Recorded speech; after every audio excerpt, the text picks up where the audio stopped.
All right, so we left off saying that we need to deliver JavaScript in a nice fashion so that we can have a fast time to first meaningful paint and time to interactive.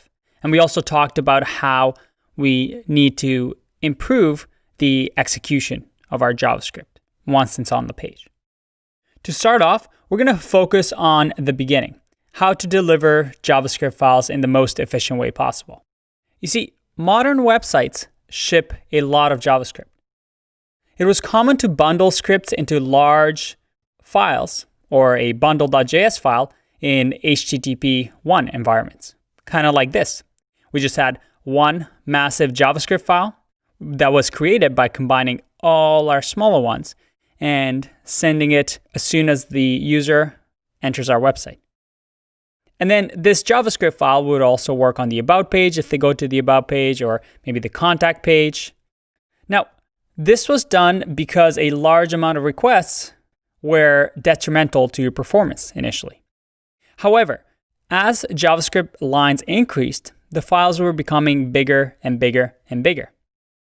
So why ship JavaScript if a user won't need it until he or she visits a certain page? Maybe there's some JavaScript in here that only works in the About page or the Contact page. Why should we ship it if the user doesn't need it and doesn't ever visit the About page or the Contact page? That's a waste of resource. In addition, with the new but slow adoption of HTTP 2, this is no longer the case to just ship all the JavaScript in one go. Often you want to ship multiple simultaneous requests, which become much cheaper. Theoretically in here, modern apps shouldn't do this. JavaScript benefits from being in small chunks to avoid locking up the main thread. And we can do this through something called code splitting, which allows us to reduce the amount of work being done during the execution. Let's see how that looks.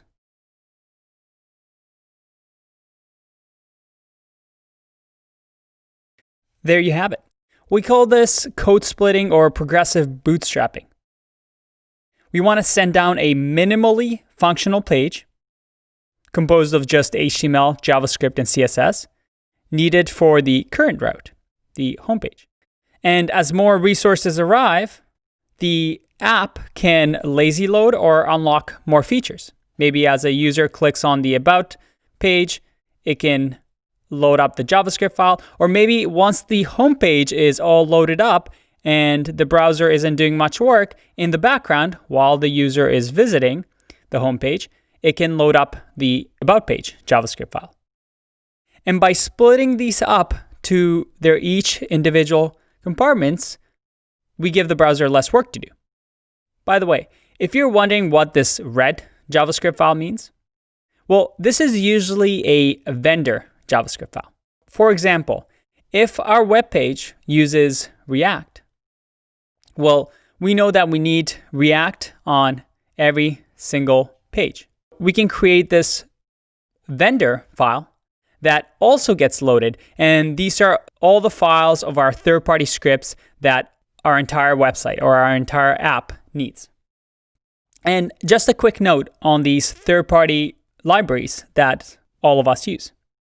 They usually have a production build. And a production build is something that you can use that's much faster than their development builds. That means it's a file that's minified, that removes any tools such as debugging tools that might come with third-party libraries. And this comes out of the box with Create React App. If we run npm run build, it will actually build the production version of React and React DOM. So it excludes anything that we don't actually need in production. And if you're wondering how this works, they're just simple if statements. For example, if you have our Redux logger that I showed you in the previous section, where we're able to log in the console all of our actions. But in production, you wouldn't really want that, would you? That's just extra lines of code, and you also don't want all your actions being logged for the user.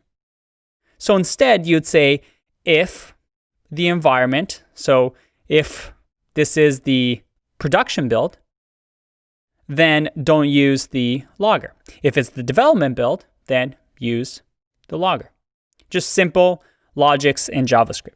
But to go back to our point, we want to send down a minimally functional page composed of just HTML, JavaScript, and CSS that we need for the current page, the current route. And as more resources arrive, the app can lazy load and unlock more features. And lazy loading means just loading them after your page becomes interactive so that the user can feel like the app is fast. And in the next video, we're going to try our hand at our own code splitting. I know I say this a lot, but it's going to be fun. So I'll see you in that one. Bye-bye.